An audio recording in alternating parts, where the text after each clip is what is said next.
자, 어려운 걸음들 하셨습니다. 여기 오신 여러분들을 축복합니다. 좋은 일이 있기를 바라고 또 늘 건강하시기를 바라겠습니다. 우리가 지금 이제 수요일 날에 종말론을 배우고 있습니다. 종말론. 그래서 종말이란 무엇이냐부터 시작해가지고 종말론을 배우고 있는데, 우리가 이제 매주 수요일마다 하는 게 뭐예요? 조직신학이라는 걸 하잖아요. 조직신학이라는 것이 이렇게 안경을 이렇게 좀 써야 될 것 같아요. 교리입니다. 교리. 조직신학은 교리라는 게 이제 우리의 신앙 고백이죠. 신앙 고백. 그러니까 신앙 고백은 내가 무엇을 나의 신앙으로 고백하는가. 그게 나의 종교적 정체성이 되겠죠. 내가 어떤 신앙을 고백하느냐에 따라서. 그랬을 때 이제 신앙 고백에 따라서 타 종교인 될 수도 있고 이단도 될 수도 있고 뭐 다양할 수가 있습니다.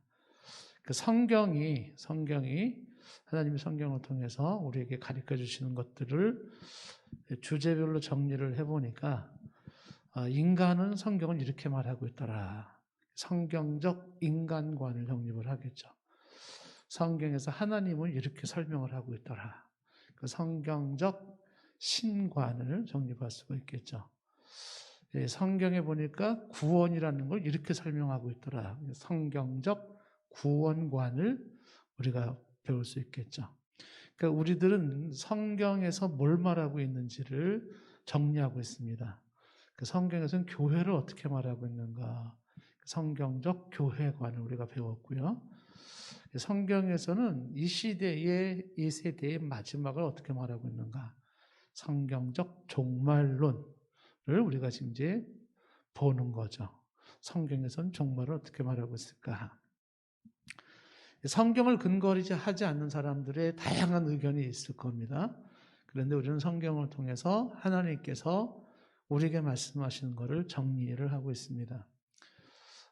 성경에서 이제 우리 하나님을 얘기하면 하나님은 영원하신 분이죠. 그래서 하나님은 시간의 개념이 없어요. 한 순간입니다. 그냥 하나님은 하나의 순간인데 시작도 끝도 없는 그냥 영원부터 영원까지가 하나님이십니다. 근데 그 하나님께서 지구를 창조하시고 우주를 창조하시는 시작점이 있었어요.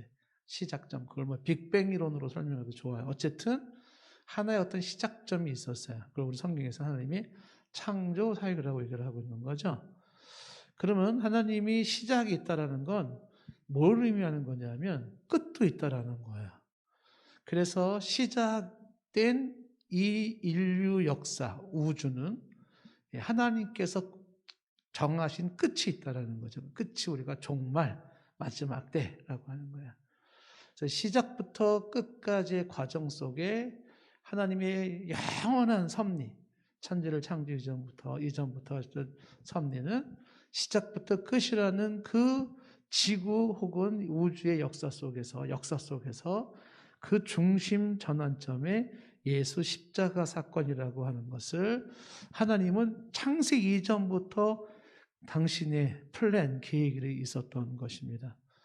그래서 때가 되어서 예수님이 이 땅에 오셨고 그가 인간이 가지고 있는 실상의 한계점들을 완성하셔서 구원을 완성하시고 그 이후에 하나님은 이제 인류 역사의 마지막 끝을 정리를 하시게 된다는 겁니다. 그래서 이런 이제 시간표에 의해서 우리가 이제 종말을 얘기를 하는 거죠. 자, 그랬을 때 우리가 이제 종말이 뭐냐라고 이제 얘기했었을 때 그 종말에 대한 설명도 했고요. 그게 우리가 종말을 두 가지로 성경은 두 가지 종말을 말하고 있더라 하는 걸 보았죠. 첫 번째 종말은 개인적 종말이라 해서 죽음이라는 겁니다. 모든 사람에게는 종말, 마지막 순간이 찾아와요. 죽음이죠. 개인적 종말. 두 번째 종말은 이제 보편적 종말 혹은 이제 우주적 종말이라고 할 수도 있는데 그것이 그리스도의 재림입니다. 주님이 재림하심으로 인해서 세상은 모든 게 끝난다라는 것이에요.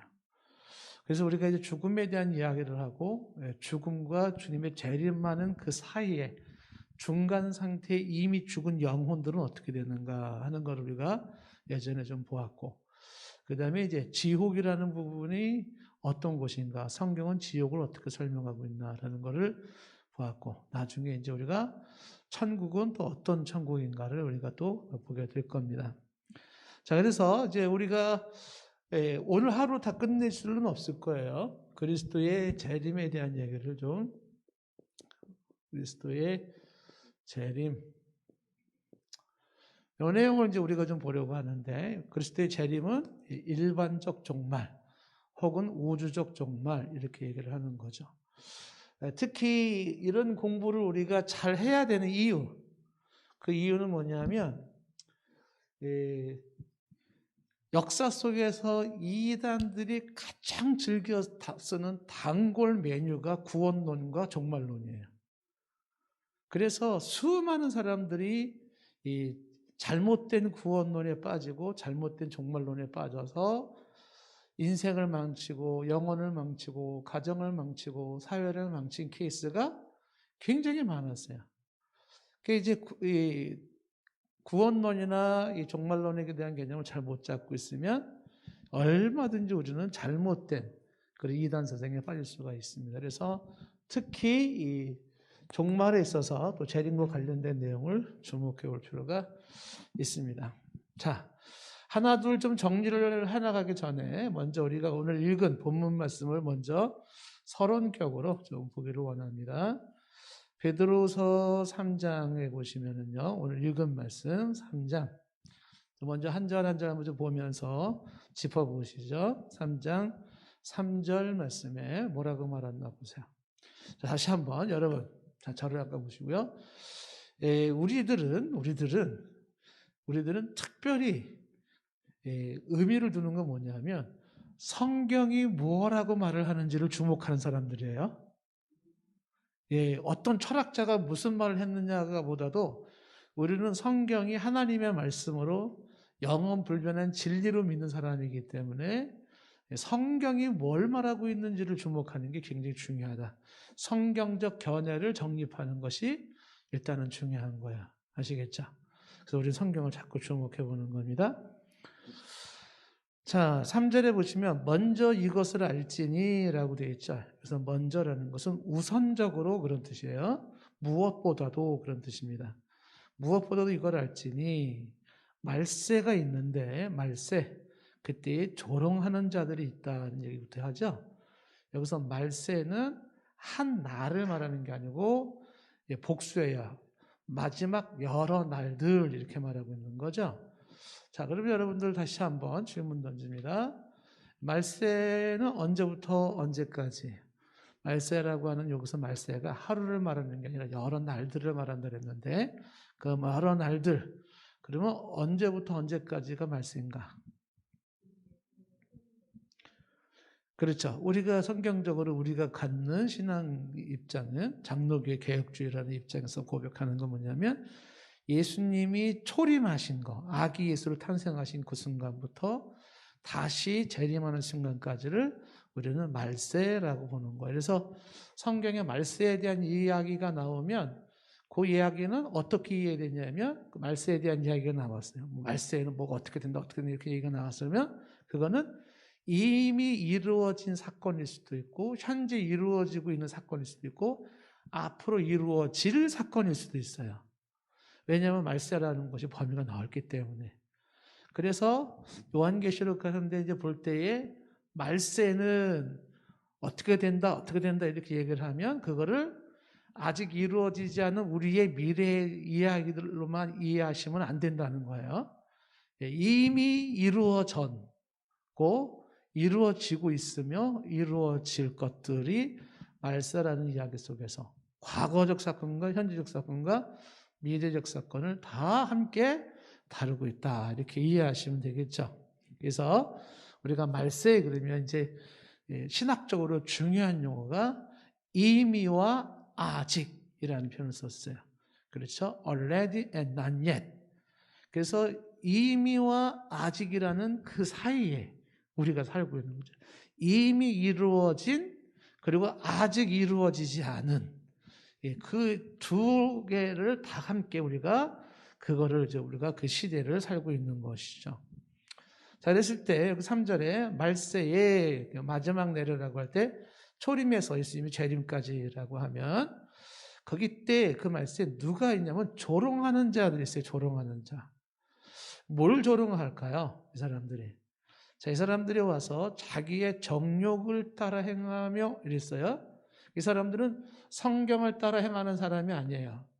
그러니까 하나님이 뭐라고 말씀하셨지 말씀 따라 행하는 사람이 아니라 자기 정욕대로 자기 내키는 대로 이렇게 내키는 대로 행하며 이렇게 말하는 거죠. 그러면서 이 사람들이 자기 정욕대로 이렇게 얘기를 하는 거예요. 4절에 뭐라고 말하냐면 이르되 야 주께서 강림하신다는 약속이 어디 있냐? 이렇게 묻는 거죠. 뭐 주님이 강림이 재림이잖아요. 예수님이 또 재림한다고 그런 약속이 어디 있냐? 주님이 재림한다는 약속이 있을까요? 없을까요? 있어요. 그렇죠? 우리가 좀 이따 보겠지만은 많이 있습니다. 성경에 예수님의 재림과 관련된 이야기가 300번이 넘어요. 360번 이상이 넘는다 그래요. 재림과 관련된 얘기가. 그런데 사람들이 뭐 재림? 마지막 때 세상이 끝난다고? 그런 게 어딨어. 그런 약속이 어딨어. 이렇게 조롱하는 사람이 있는데 이 조롱하는 사람은 자기의 정욕대로 자기가 그냥 믿고 싶은 대로 믿고 싶고 알고 싶은 대로 알고 싶고 하는 거예요. 그러면서 크리스천들이 성경을 근거로 재림이 있어. 주님이 재림하실 거야. 이렇게 얘기하면은 그런 소리가 어디 있어? 그런데 속지 마. 이렇게 이제 한다는 거죠.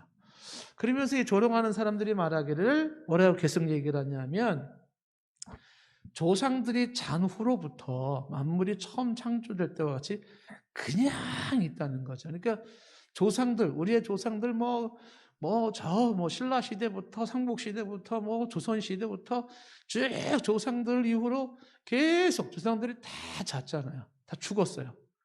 근데 지금까지 만물은 처음 창조될 때처럼 그대로 있는 거야. 재림한다고 얘기한 게 신약 시대에도 그런 얘기가 있었고, 초대교회 있을 때도 있었고, AD 999년도 있었고, 계속 있었어. 근데 봐봐. 창조 때부터 지금까지 다 똑같은 거야. 그래서 조상 때 이후로부터, 저 먼 옛날부터 지금까지 만물은 창조될 때는 그대로 있어. 그러니까는 재림이 어쩌니 이런 얘기 하지 마. 이제 이러는 사람들이 있다는 거예요. 자, 계속 보시면 이렇게 말하죠. 5절에. 이는 그런데 이 사람들은 하늘이 옛적부터 있는 것과 땅이 물에서 나와 물로 성립된 것도 요 얘기는 이제 창세기 1장의 천지 창조 때의 모습이잖아요. 땅 육지 창조될 때 모습이에요. 근데 이런 것들을 일부러 잊으려 함이라 그래서 일부러 잊어요. 그러니까 조롱하는 사람들은 일부러 기억하고 싶지 않은 건 기억을 안 하는 거예요. 그냥 자꾸 잊어버리는 거예요. 자기가 살아가는데 내 인생을 불편하게 만드는 것이 있으면 어떻게 돼요? 그냥 못 들은 척 그냥 잊어버리는 거예요. 껄끄러운 거, 심판이 어쩌고, 의인이 어쩌고, 다 그냥 잊어버리는 그런 사람들이에요. 근데 이렇게 일부러 잊어버리면서 하나님의 그 약속의 말씀에 귀담아 듣지 않았을 때 6절에 보시면 이렇게 되어 있어요. 6절에. 이런 말하면 그때 세상은 물이 넘침으로 멸망했다. 요거는 이제 그 노아 홍수 때 사건을 얘기하는 거예요. 그 노아 홍수 때도 하나님이 죄악이 관영함으로 이 사람들을 멸망하겠다. 그랬을 때에 사람들은 그 심판의 메시지를 귀담아 들은 사람들이 거의 없었어요. 그래서 그 말씀을 귀담아 들은 사람이 노아의 가족이에요. 그래서 당대의 노아는 의인이었습니다. 그래서 하나님이 심판하신다. 이 세상 끝난다. 이랬을 때 사람들이 킥킥대고 웃는 거죠. 무슨 심판이 무슨 세상 끝은 뭐가 끝이 있겠어. 이렇게 된다는 거죠. 그래서 예수님께서 이 노아 홍수의 이야기를 직접 인용을 하셨죠. 뭐라고 얘기를 하셨냐면 예수님이 인용하신 그 구절을 좀 보시면은 뭐라고 얘기했어요? 마태복음의 24장에 보시면은 말씀하셨어요. 24장에 자 36절 말씀부터 보시면 그러나 그날과 그때는 아무도 모르나니 하늘의 천사들도 모르고 아들도 모르고 오직 아버지만 아신다. 마지막 날은 아무도 모른다는 거죠. 자 그러면서 37절 말씀에 노아 때와 같이 인자의 임함도 그러하다 했어요. 그러니까 노아 그때와 비슷해요. 주님의 임하심 재림도 비슷하다. 38절에 홍수가 나기 전까지 노아가 방주에 들어가던 날까지 사람들은 어떻게 했어요?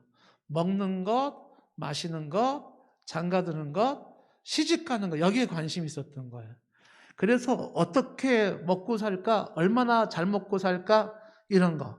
그 다음에 이제 결혼에 관한 거, 뭐 성에 관한 거, 막 이런 데 관심이 있었던 거야. 그러니까 노아는 막 뚝딱뚝딱뚝딱, 야, 심판이 있을 거야.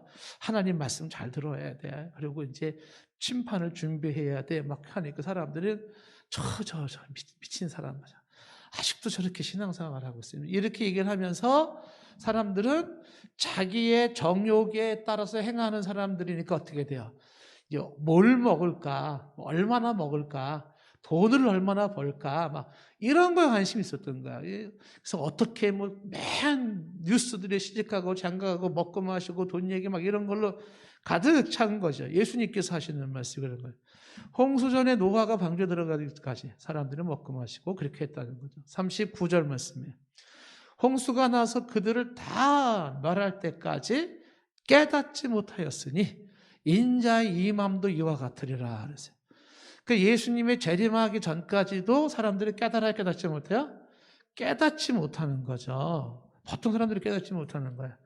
그 지금 제가 이제 예수님의 재림에 대한 얘기를 해도 사람들은 어떻게 해요? 깨닫지 못하는 거죠. 아, 또 뭐 저런 얘기 또 뭐 이렇게 막 지루하게 생각할 수도 있겠고, 그렇죠? 뭐 재림 뭐 그런 게 뭐가 중요해 뭐 이럴 수도 있겠고. 그 이제 여러분들이 이제 오늘 우리가 성경에 집중하잖아요. 성경에서 뭘 말하고 이제 눈여겨보는 거죠. 성경에 보니까 예수님이 재림하시고 세상에 끝이 있다라는 거예요. 그런 부분을 우리가 주목해 보는 거죠. 근데 이런 거를 굳이 생각하고 싶지 않은 사람은 정욕에 끌리는 대로 그냥 뭐 먹고 마시고 그냥 이런 데 신경 쓰고 있다가 홍수로 다 멸하기까지 사람들은 어떻게 깨닫지 못했다.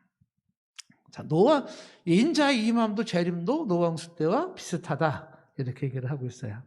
7절에 또 계속해서 보면 오늘 말씀에 3장 7절에 이제 하늘과 땅 동일한 말씀, 심판하신다는 동일한 말씀으로 뭐를 위하여 보호하신 바 되었다 그랬어요? 불사르기 위하여 보호하신 바 되었다는데 이 보호하시다라는 것이 예약되어 있다는 거예요. 예약되어 있다. 그러니까 불사르기 위해서 하늘과 땅은 지금 준비, 예약 상태에 있다라는 것이죠. 동일한 말씀이 뭐예요? 물로 심판하신다라고 하는 것과 같은 말씀으로 이제는 불로 심판할 것이다라고 하는 그 말씀으로 심판하실 그날을 어떻게 해요? 지금 준비하고 있어요. 하늘과 땅은 예약이 되어 있어요. 불로 심판받을 그것을 지금 준비되고 있다. 자, 그래서 경건하지 아니한 사람들 이렇게 되는 거죠. 경건하지 않은 사람은 어떻게 돼요? 심판과 멸망의 날까지 그렇게 예비되어 두셨다가 당하게 된다라는 것이죠.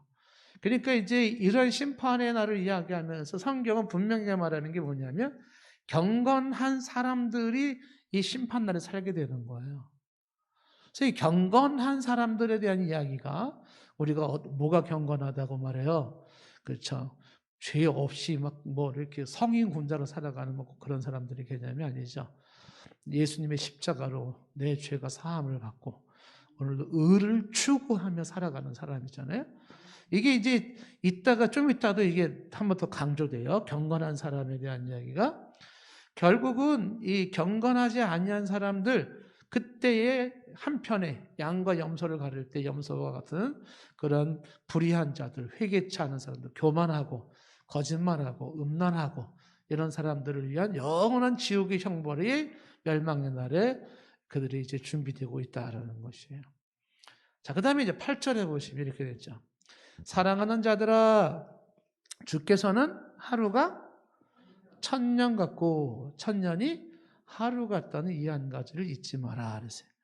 요 내용이 하루가 천년이고 천년이 하루 같다는 말을 요게 구약성경 시편 90편 4절에서 인용해 온 거예요. 시편 90편 4절에 주께서는 하루가 천년 같다. 예, 이렇게 고백한 사람이 시편 90편이 누가 얘기한 거예요? 모세가 쓴 글이에요. 시편 90편에. 그러니까 모세가 일찍이 시편 90편에서 얘기를 했어요. 하루가 천년 같고 천년이 하루 같으신 하나님을 말씀하고 있어요. 그러니까 영원하신 하나님에게는 시간적 개념은 사실은 없다 그랬잖아요. 그러니까 인간적으로 우리가 시간적 개념으로 달력의 개념으로 얘기할 때 우리는 천년 그러면 와 어마어마한 긴 역사. 근데 하나님 앞에서는 하루요. 혹은 한 점에 불과한 거예요. 그냥 한 점에 불과한 거죠. 그러니까 그냥 여기 이제 비유적으로 말씀하시는 거지만은 만약에 천년을 하루로 이렇게 본다고 치면 예, 하나님 앞에서는 지금 예수님 이후로 2000년이 시간이 지났잖아요. 그러면 이틀 지난 것밖에 안 되는 거예요. 하나님 앞에서는. 뭐 어마어마하게 긴 것 같지만은 하나님 앞에서 아무것도 아닌 거죠.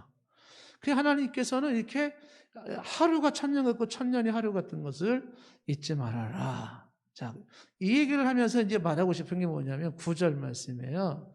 주의 약속이 뭐예요? 심판의 그날 시작이 있으면 끝이 있다 하는 그 끝에 관한 약속. 그 끝은 심판의 날이잖아요. 불로 심판하는 그날, 주님을 재림하시는 그날이에요. 그 약속은 어떤 이들이 더디다고 생각하는 것 같이 더딘 것이 아니라 오직 주께서는 너희를 대하여 오래 참으사 아무도 멸망하지 아니고 다 회개하기 이르기를 원하시느니라 그랬어요. 그러니까 더디 오는 것이 아니라 하나님이 참고 계시는 것이다 하는 거죠. 주님이 많이 참고 계시는 거죠. 왜 그렇게 참고 계세요? 한 명이라도 더 멸망하지 않냐고 회개하게 이르기를 원하시느니라. 자, 보세요. 좀 전에 심판과 멸망이 경건하지 않은 사람들을 위해 준비됐다 그랬잖아요. 그 경건하지 않은 사람이 누구라고요? 회개하지 않는 사람이에요. 죄를 고백하지 않는 사람. 예수님의 십자가를 붙잡지 않는 사람이죠. 그러니까 경건치 못한 사람이 되는 거야. 멸망에 이른 사람이 아니야. 회개하지 않는 사람이죠. 그런데 누가 예수님의 십자가를 꽉 붙잡을까요? 나 예수님의 십자가 없이는 못 살아. 예수의 보혈이 없이는 못 살아. 누가 그렇게 붙잡고 살까요? 자기가 죄인이라는 걸 알고 있고 회개하는 사람들만이. 그죠? 이런 사람들은 뭐예요? 겸손한 사람이에요. 은혜를 받은 사람인 거예요. 그런데 겸손하지 못한 사람과 은혜를 받지 못한 사람들은 내가 회개할 게 없다고 생각을 하는 거예요. 예수 십자가 그렇게 나한테 중요하지 않아요. 그까짓 게 뭐가 그렇게 중요해요. 이런 사람들을 뭐라고 얘기하는 거냐면 경건치 아니하는 자들, 회개하지 아니하는 자들이에요. 근데 지금 주께서 뭐 하고 있다? 회개하기를 기다리고 있다라는 거예요. 어저께 주님이 재림하시려고 그러다가 다 끝날라 그러다가 오늘 더 연장시켰어요. 왜? 오늘이라도 회개할 사람이 있기를 기다리는 거거든요. 회개하는 게 뭐예요? 죄를 고백하고 내가 죄인임을 인정하고 나의 이 죄를 대속해 주시기 위하여 피 흘려 돌아가신 예수님을 믿는 자, 그를 붙잡는 자들이 한 명이라도 더 있기 위해서 주님이 기다리시는 것이고 참아주시는 것이지 하나님이 뭐 오신다, 재림한다, 세상이 끝이다 그러고서 뭐 하나님께서 뭐 주무시고 낮잠 주무셨다, 깜짝이야, 벌써 시간이 이렇게 됐나? 심판해야 되겠네. 뭐 이러시는 하나님이신가요?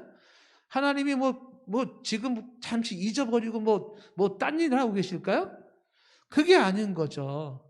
시작하신 하나님은 이제 끝을 맺으셔야 되는데 그 끝을 맺는 과정 속에서 하나님께서는 기다리시고 참으시는 거죠. 그 참으시는 과정이 지금 계속 가고 있는 거예요. 근데 어제도 참았어요? 그저께도 참았어요? 오늘도 참았어요? 내일도 참겠지? 이러면서 끝까지 회개하지 않는 자들이 있다라는 거예요. 그런 사람들은 이제 마지막 기회를 잃어버린 상태에서 소망이 없는 거죠. 그래서 끝까지 회개치 않는 자들이 있다. 자, 다시 9절 말씀에 하나님이 약속한 게 더딘 게 아니라 오래 참으시는 것이고 사람들이 멸망에 이르지 않고 회개하게 이르기를 원한다 하는 거예요. 자, 그러면서 10절에 이렇게 말해요. 그런데 주의 날이 있어요. 주의 날. The day of the Lord. 주님의 날. 그날이 있는데 그날이 도둑같이 오리니. 이런 표현들은 성경에 많이 나와요. 예수님도 직접 그렇게 말했어요. 내가 도둑같이 온다. 그러니까 비유가 조금은 안 좋아 보이죠. 도둑이라는 표현이 안 좋아 보이지만 여기 도둑을 강조하는 게 뭐냐면 도둑은 예고하고 오지 않는다는 거거든요. 도둑은 예고하지 않아요. 그래서 도둑이 없을 거라고 생각했던 그 순간에 들어오는 거죠. 그러니까 눈치채지 못하고 예측하지 못한 상태에 갑자기 닥친다라는 걸 말해주는 거예요. 그러니까 주님의 날이라는 게 뭐냐면 그 마지막 날이 여기서는 단수예요. 디데이예요. 디데이. 그 마지막 날 그 순간은 어떻게 해요? 예측하지 못했고 괜찮겠지라고 했던 그 순간에 갑자기 탁 오게 된다는 거예요. 순간적으로 찾아오는 그날이에요. 그래서 이 주의 날이라는 게 좀 이따 보여야 될 12절에 하나님의 날이라는 말이 나오는데 그 하나님의 날과 같은 동일한 의미를 가지고 있는 거예요. 주의 날, 이때가 뭐예요? 인류가 끝나는 날입니다. 인류가 세상이 끝나는 날이다. 자, 우리는 지금 성경이 무엇을 말하고 있는지를 주목한단 말이에요. 성경에서 말하고 있는 것을 주목하고 있어요. 그래서 여기 지금 10절에 말하는 주의 날, 이게 성경에서 누누이 얘기했던 여호와의 날, 주의 날 같은 의미로 계속 쓰여지고 있어요. 근데 그런 D-Day가 그 결정적인 날이 도둑같이 갑자기 예측하지 못한 상태에서 오게 되는데, 자, 그때 어떻게 되나 보세요. 그날에는 하늘이 큰 소리로 떠나가고 그랬어요. 하늘이 떠나간다 그랬어요. 하늘이 떠나간다는 건 하늘이 사라진다 그런 뜻이거든요. 하늘이 사라진대요. 하늘이. 여기서 흥미로운 것이 하늘이 복수예요. 하늘들, 영어 성경에 보면 하늘들을 복수로 얘기하는 것은 여러분 꾸준히 교회 나오신 분들은 이해를 하실 거예요. 성경에는 하늘이라는 개념이 몇 개로 나누어지잖아요. 그래서 하늘들이 큰 소리는 주님이 강림하실 때에 임하는 장면의 모습이에요. 그런 아주 끔찍한 것과 함께 하늘이 사라져버려요. 그러면서 물질이 뜨거운 불에 어떻게 된다? 풀어지고 했어요. 이 물질이라는 이 단어가 이게 아주 흥미로운 단어인데 이 물질이라는 이게 원본질이라는 의미를 가지고 있는 거예요. 원본질. 그래서 가장 모든 존재하는 것의 기본적인 요소를 말해요. 기본적인 요소. 세상을 지탱하는 가장 기본적인 요소를 물질로 얘기를 하고 있는 거예요. 그 원본질인 기본적인 이 것들이 어떻게 되냐면 그런 것들이 뜨거운 불에 어떻게 돼요? 풀어져 버려요. 다 풀어진다는 건 파괴되어진다는 거예요. 그러니까 지금까지 존속했던 이 세상이 있잖아요. 지금까지 존속했던 세상이 D-Day에 주님이 재림하시는 그날이 있는데 그때가 세상이 끝날 날이란 말이에요. 근데 그때에 하늘이 이게 어떻게 해요?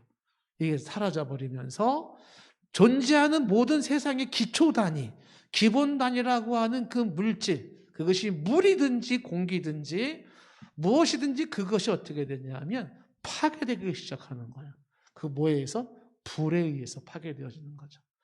그래서 땅과 그 중에 있는 모든 일들이 다 드러나기 시작한다. 다 드러난다는 게 발가벗겨진 상태로 다시 나타나기 시작하는 거죠. 자, 이런 일이 지금 왜 벌어지는 거냐? 이제 좀 이따 그 이유가 나올 거예요. 그래서 주님의 재림한 날은 불에 의해서 세상의 모든 것들이 싹 다 바뀌어지는 순간이 되는구나. 이렇게 이해할 수가 있죠. 11절에 이 모든 것이 이렇게 풀어지리니 이렇게 풀어진다. 이렇게 파괴될 텐데 자, 그러니까 너희가 어떤 사람이 되어야 마땅한가? 불심판이 있어서 세상의 모든 게 다 풀어지고 파괴되고 다시 새롭게 지금 이제 되어진 상황에서 너희가 어떤 사람이 되어야 마땅할까? 아까 얘기했죠? 예. 어떤 사람이 되어야 돼요? 거룩한 행실과 경건함. 이게 뭐라 그랬어요? 아까 설명했잖아요. 그 거룩함과 경건함이라고 하는 것이 이게 있어야 되는 거예요. 이러한 사람만이 그 불심판에서 보호를 받게 되는 거예요. 왜? 그 심판의 날은 9절에서 말한 것처럼 회개치 아니하는 자들, 그 경건을 잃어버린 자들, 이런 사람들이 어떻게 해요? 심판의 무서운 불심판, 영원한 지옥의 형벌이 주어지는 것이기 때문에, 그래서 11절에 거룩한 행실과 경건함으로, 지금 거룩하지 않다면 어떻게 하라? 예수님의 십자가를 단단히 붙잡아야 돼요. 그 피가 내 죄를 사하기 때문에, 예수의 피가 내 죄를 사하기 때문에, 나는 하나님 앞에서 경건하지 못해 라고 판단되는 사람, 눈이 정결하신 하나님 앞에서 나는 정결타고 자랑할 수가 없어 라고 생각되는 사람들은 뭐하라? 십자가 튼튼히 붙잡아야 돼. 예수의 피, 그 피를 붙잡아야 되는 거예요. 그 피로 하나님의 그 정결한 시선으로 똑똑히 쳐다보신 하나님이 그 눈으로 바라보실 때 어떻게 해요? 지은 죄를 차마 악을 보지 못하신 하나님께서 악을 심판하실 때 예수의 피를 붙잡고 있는 그 사람에게 어떻게 그 심판을 예수가 받는 저주로 인해서 넘어가게 하는 거예요. 형벌을 넘어가게 하시는 거예요. 그래서 예수님을 항상 그 십자가의 보혈을 붙잡고 어떻게 오늘도 그 은혜를 생각하면서 경건하게 거룩한 삶을 추구해 나가는 거예요. 신자가. 언제까지? 주님이 오시는 그 순간까지. 자, 그러면서 이제 이렇게 말하고 있는 거죠. 12절에 우리 성도 여러분들에게 하나님이 하시는 말씀이죠. 하나님의 날, 거기 아까 10절에 주의 날과 같은 절을 했잖아요. 그날, 디데이. 그날이 임하기를 뭐하라? 바라보고 그 다음에 간절히 사모하라. 그러니까 성도는 성경적 삶을 살고 있는 성도들은 오늘 하루를 경건하게 살고 오늘 하루를 열심히 살아요. 그러면서도 동시에 뭐를 간절히 사모하고 있냐면 그날을 사모하고 있는 거예요. 그날이 어떤 날? 심판의 날, 마지막 날, 하나님의 날, 주님의 날. 인류가 끝나는 날, 주님이 재림하시는 날이에요. 그날을 간절히 바라보고 사모하면서 오늘도 열심히 주어진 하루를 살아가는 게 신자의 삶인 거예요. 뭘 사모하라? 그날을 사모하라. 그날을. 여러분들 그날을 사모하고 있나요? 주 예수님의 그 마지막 그 심판의 재림을 사모해요? 얼마큼 사모하세요? 이만큼? 하늘만큼 땅만큼? 그날을 사모하는 그날을 사모하는 거예요. 그래서 한편으로는 너무 이 세상이 좋은 사람들은 주님의 재림하시는 그날을 사모할 거야, 안 사모할 거야? 세상이 너무 좋은 사람. 너무 그냥 넉넉하고 너무 재미있고 좋은 사람은 주님 재림하시는 게 조금 안 좋을 거야. 그래서 별로 사모하고 싶지 않을 거야. 근데 이제 은행에 좀 빚이 많거나 뭐 막 쪼달리거나 막 병이 심하거나 이런 사람들은 아유 빨리 오시지 그냥 뭐 이러실지 모르겠어요. 그 때로는 하나님이 우리한테 인생에 고난을 주시는 것도 사실은 여러 의미가 있지만 그 중에 하나가 뭐예요? 세상 재미에 빠지지 마라. 거기 빠져 있다가 마지막 주님의 심판의 날을 놓쳐버리면 안 되거든요. 꾸벅꾸벅 조는 어떤 그 신부들처럼 다섯 처녀처럼 그러면 안 되거든요. 그래서 깨어있어 주님을 바라보면서 살아갈 수 있도록 하기 위한 의도도 있는 거예요. 꼭 그것만 있는 건 아니지만은 그래서 우리가 이 세상을 살아가면서도 놓치지 말아야 될 건 뭐냐면 그날을 사모하는 거예요. 사실 보세요. 세상의 종말이라고 하는 거 성경이 말하고 있는데 그 세상의 종말이 오면 사실 지금껏 우리가 애지중지하고 아둥바둥하는 게 무슨 소용이 있겠어 사실은. 아무것도 하는 거죠. 3살짜리 5살짜리가 종이 딱지 가지고 네 거니 내 거니 막 싸우는 거 무슨 의미가 있어요? 똑같은 거예요. 그렇죠? 그까지 게 뭐가 의미가 있어요? 걔네들한테는 굉장히 중요하죠. 종이 딱지 몇 개 가지고 있는 굉장히 중요하죠. 피치게 싸우잖아요. 네 거니 내 거니 그러잖아요. 그런데 주님께서 재림하실 때 유사한 모습을 우리가 붙잡고 아둥바둥대고 막 핏대 세우고 막 하는 것들이 뭐예요? 무슨 의미가 있냐라는 거예요. 이 제가 이제 이번 달에 이제 읽을 책을 뭐를 읽어야 되는 건지 그걸 고민을 하다가 그 교회 오빠라는 그거를 한번 좀 읽게 할까. 영화도 나왔지 않습니까? 근데 그게 아주 좀 이렇게 감동적인 스토리가 있더라고요. 그 부부가 결혼을 해가지고 이렇게 정말 힘들기도 하는데 그 두 부부가 그렇게 둘 다 이제 암에 걸려가지고 이제 그런 상황에서 결국은 그 남편이 이제 암으로 투병하면서도 부인을 그렇게 이제 돌봐준 스토리. 그러면서 이제 정말 죽음을 눈앞에 둔 그 오빠가 이 사람이 이제 교회 오빠라는 사람 아니에요. 아주 경건하게 살고 정말 사랑하며 살고 그리고 정말 멋지게 살다 하늘나라를 간 거거든요. 그분이 왜 그렇게 살았냐면 자기가 이제 끝난다는 걸 아는 거예요. 인생이. 그러니까 인생 끝나는 순간에 어떻게 해요? 조금이라도 더 사랑해야 되고 조금이라도 더 섬겨야 되고 조금이라도 더 좋은 모습 보여주고 가야 되지 않겠습니까?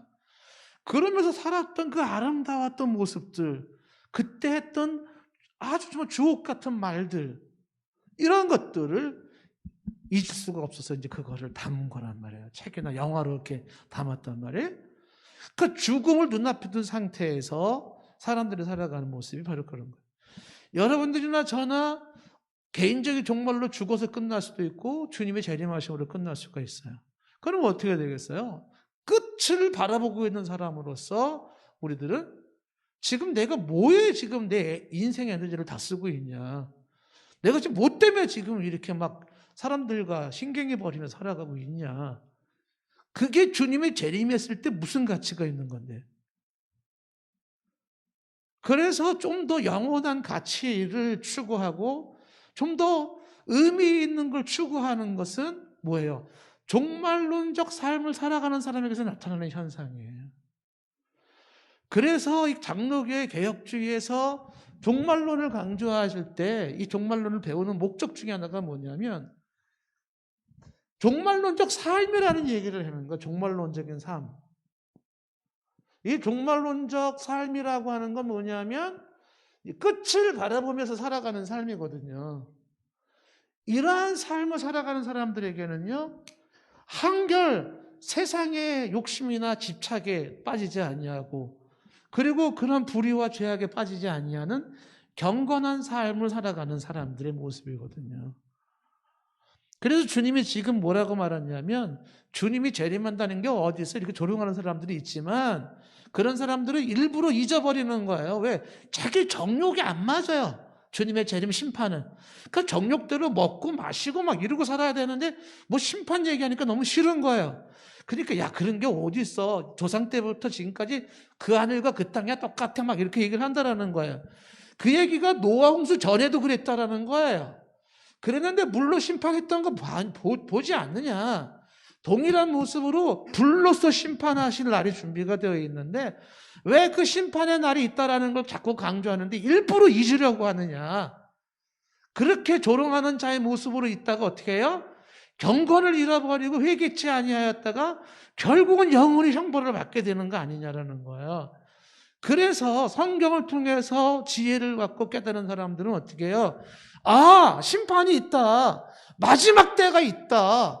끝나는 순간이 있다. 그게 내가 죽면서 끝나든지 아니면 주님의 재림하시면 끝나는데 거기서 죽어서 주님이 재림하셔서 끝나서 모든 게 다 끝나는 게 아니라 그때 심판을 받게 되는데 그 심판대 앞에 섰을 때 내가 어떻게 하나님의 심판을 견딜 수 있을까? 경건과 거룩함을 추구해 나가는 지금의 삶의 중요성. 회개해야 되고 예수님이 절대적으로 내 인생에 필요한 이유. 그 예수의 대속이 없이는 그 정결하신 하나님 앞에 설 수가 없으니까.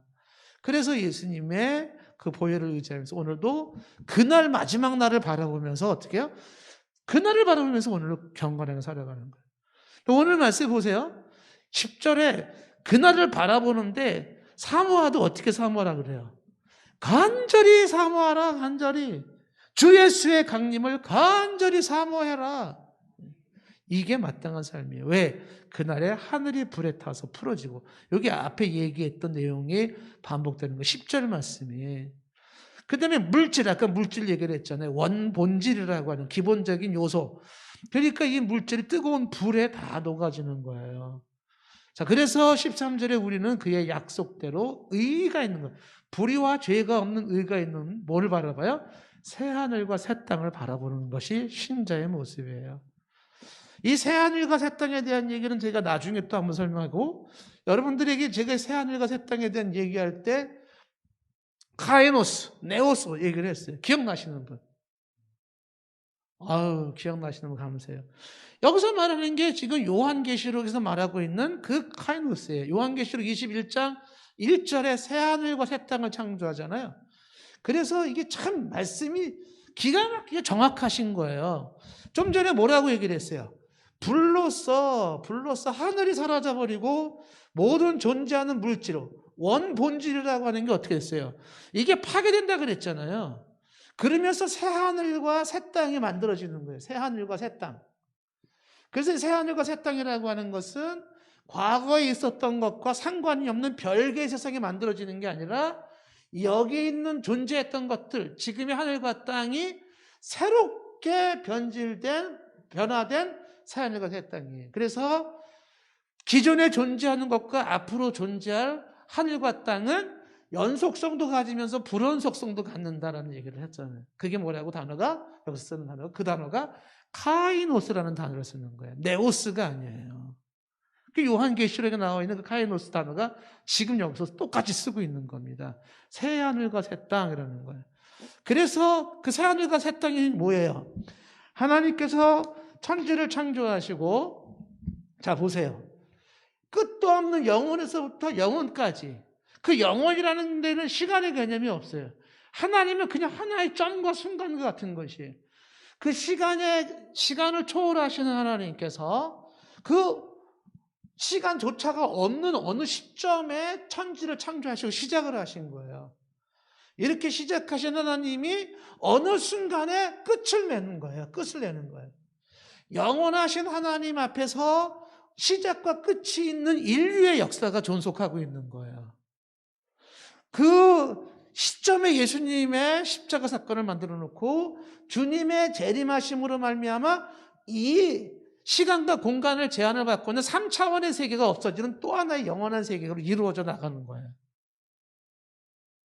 이 하나님의 이 스케줄 속에서 우리에게 이 영원히 하나님과 함께 살 수 있는 특권을 부여하시기 위해서 주님의 재림하실 그때를 간절히 사모하면서 준비해라.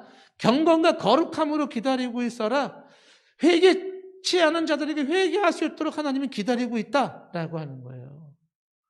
그래서 주님이 재림하시는 그 순간에 우리는 회개하고 내가 죄인임을 인정하고 겸손한 모습으로, 그리고 주님 붙잡고 주 예수 그리스도의 십자가 붙잡고 경건을 추구하다가 어떻게 돼요?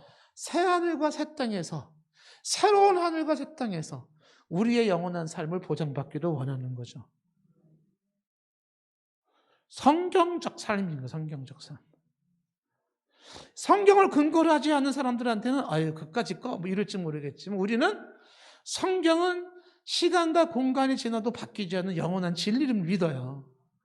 그렇기 때문에 우리는 그 어떤 누군가의 개인의 이론이 아니라 성경에서 한 이야기들을 어떻게 한다? 집중하는 거란 말이죠. 저는 여러분들에게 축복하고 싶어요. 성경적 가르침과 성경적 이러한 세계관과 성경적 이러한 교훈들을 붙잡을 수 있기를 바라요. 성경에 근거한 우리는 이 세계. 성경을 모르는 사람들은 이런 얘기를 뭐 하겠습니까? 그건 크리스천한 사람들이나 하는 이론에 불과한 것이고 뭐 이러고 나가겠죠. 그러면 보세요. 어떤 사람이, A라는 사람이, 자 이런 이론은 기독교인들이 하는 이론으로서 그건 그들의 이론에 불과한 것이고 나의 이론은 그거를 반대한다. 이렇게 얘기를 해보세요. 어느 철학자가 말하기를 이렇게 얘기를 하는 거죠. 자, 이거는 기독교인들이라고 하는 사람들이 소위 뭐 성경적 가르침 혹은 성경적 삶이라고 주장하는 세상의 많은 이론 중에 하나에 불과하고, 또 다른 사람은 이렇게 말하고 또 다른 사람은 이렇게 얘기를 하고 나는 또 이렇게 얘기해 라고 말한다면, 이게 하나의 이론에 불과하고 또 하나가 있고 또 하나가 이론이 있다고 한다 그러면 보세요. 자, 이 사람이 임마누엘 칸트라고 가정을 해봅시다. 이 사람은 데이비드 슈미라고 가정해 보세요. 이 사람은 데카르트라고 가정을 해보세요. 이 사람은 역사학자 누구라고 생각을 해보세요. 자, 여러분 선택하세요. 누구의 말을 따르실래요? A, B, C, D 중에서. 그래도 좀 임마누엘 칸트 얘기 좀 따르지 않겠어요? 아니 좀 더 좀 철학적인 사람 얘기 따르고 싶지 않아요? 그 사람들의 이야기가 성경에 버금갈 수 있는 진리인가? 우리는 그렇게 보지 않는 거거든요. 그러니까 사람들이 A, B, C, D라는 사람들의 이야기가 많이 있다 하더라도 우리는 성경에서 말하고 있는 여기에 더 큰 권위를 둔다라는 거야. 자, 그러면 이제 이 베드로 후서를 제가 그리스도의 재림에 관련된 서론격으로 얘기를 했고, 이제 우리가 재림을 얘기할 때 특별히 이것만 얘기하고 오늘은 마치겠습니다. 재림과 관련된 이야기를 할 때 주의해야 될 사항이 있어요. 주의해야 될 거. 그리스도의 재림과 관련된 것, 이제 재림에 대한 거를 체계적으로 이제 다음 시간에 정리를 하겠지만, 먼저 주의해야 될 게 있어요. 주의. 첫 번째는 뭐냐면, 주님의 재림에 관련된 거를 얘기할 때는 반드시 성경 66권을 근거로 해야 돼요. 첫 번째. 여기서 이제 재림에 대한 이야기를 할 때, 세상의 끝 얘기를 할 때 성경을 근거로 하지 않는 것 받아들일 수 없다. 그 다음에 뭐예요? 성경의 일부분만 가지고 들어온 것이 아니에요. 66권이라는 전체를 근거로 해서 종말을 말해야 하고 재림을 말해야 한다는 것이고요. 그 다음에 누군가가 개인적인 체험이 있어요. 내가 천국을 보고 왔다, 지옥을 보고 왔다. 내가 환상 중에 주님이 언제 재림하신다고 얘기하더라. 어느 지방에 어느 지역에 주님이 재림한다. 이렇게 누군가가 개인적인 체험을 하고 있다. 이거는요, 체험은 지난번에 말씀드렸지만은 옳을 수도 있고 틀릴 수도 있어요. 근데 그거는 그냥 하나의 그런가 보다로 끝나야 돼요. 이거를 절대적으로 기준으로 삼거나 근거로 삼을 수가 없어요. 우리는 절대적인 기준과 근거를 뭐로 삼아야 돼요? 성경의 66권을 근거로 삼는 거예요. 이거. 그러니까 누군가가 일부를 얘기하거나 개인적 체험을 얘기하거나 어떤 이론을 나온다 하더라도 우리는 성경 66권을 가지고 다시 재조명을 하고 다시 평가를 해야 되는 거예요. 그래서 종말을 얘기할 때 특히 조심해야 되는 거는 성경 66권 전체를 근거로 한 종말과 그다음에 재림과 심판의 날을 이야기해야 된다는 겁니다. 그래서 성경 전체의 내용과 일치를 해야 된다. 그래서 구약 성경부터 신약일까지 종말에 대한 얘기가 많이 나와 있어요. 그 다음에 두 번째 우리가 종말을 얘기할 때 지난번에 말한 거 우리가 잊지 말아야 되는 거 많이 강조하는 거죠. 종말이라고 하는 것은 이거는 뭐예요? 주님의 초림부터 재림까지 그랬어요. 초림부터 재림까지니까 어떻게 이해해야 된다? 이미와 아직이라는 얘기를 했어요. 이미와 아직 already, not yet. 그래서 종말에 관련된 이야기가 나오면 어떻게 해요? 이미 이루어진 것일 수도 있고 아직 이루어지지 않은 것일 수도 있어요. 요한계시록에서 사도 요한이 적그리스도가 출현할 것이다. 마지막 때에는 적그리스도가 출현할 것이다. 그거는 적그리스도가 출현을 한다라는 것은 앞으로 적그리스도가 온다. 그런 개념이 아니라 이미 적그리스도는 있었고 또 적그리스도가 주어지는 거죠. 사도 요한부터 지금까지 2000년의 역사가 지난 이후에도 수도 없는 적그리스도가 왔었고 지금도 적그리스도가 있고 앞으로도 적그리스도가 있겠죠. 마지막 때 종말에는 대환란이 있다. 그 환란은 주님의 재림하는 그 마지막 순간만 있는 게 아니라 환란은 이미 있었고 지금도 있고 앞으로도 있게 되겠죠. 종말론적인 개념을 이야기할 때는 그렇게 이해를 하는 거야. 이미 있었고 현재 있으며 앞으로 있을 것으로서 종말의 개념을 이해한다는 거죠.